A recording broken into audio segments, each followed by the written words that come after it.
Hi hello வணக்கம் welcome back to my channel. இன்றைக்கி நம்ம சேனலில் வெண்டைக்காய் சாம்பார் எப்படி செய்கிறதுன்னு தான் பார்க்க போகிறோம். ஸோ கொஞ்சமாக தேவையான அளவு எண்ணெய் ஊற்றிக்கோங்க. ஸோ எண்ணெய் காய்ச்சதுமே கொஞ்சமாக கடுகு போட்டுக்கோங்க, ஜீரகம் கொஞ்சம், லைட்டாக கொஞ்சம் சோம்பு போட்டுக்கோங்க. ஸோ இதெல்லாமே எண்ணெயில் காய்ச்சதும் வெங்காயம், பச்சை மிளகாய். ஸோ ரொம்பவே சிம்பிளான வெண்டைக்காய் சாம்பார் தான் இப்போ நம்ம பார்த்துட்ருக்கோம். ஸோ எண்ணெயில் வெங்காயமும் பச்சை மிளகாவும் நல்லா வதங்குற அளவுக்கு நல்லா வதக்கிக்கோங்க. ஸோ தேவையான அளவு உப்பு ஆட் பண்ணிக்கோங்க. ஸோ நல்லா வதங்கினதுக்கு அப்புறமா தக்காளி தேவையான அளவு சேர்த்துக்கோங்க.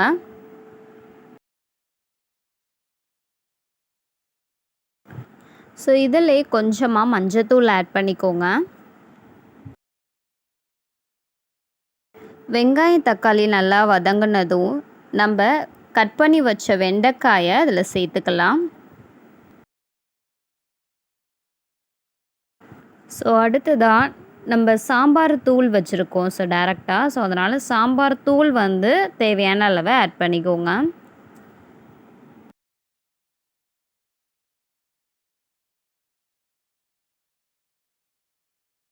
ஸோ எண்ணெயில் காய் வதங்கினதுமே நம்ம அடுத்ததாக தேவையான அளவு தண்ணி ஊற்றிக்கலாம். ஏன்னா நம்ம தண்ணியில் நல்லா காய் வேகிற அளவுக்கு தேவையான அளவு நீங்கள் ஊற்றுனீங்கன்னா போதும்.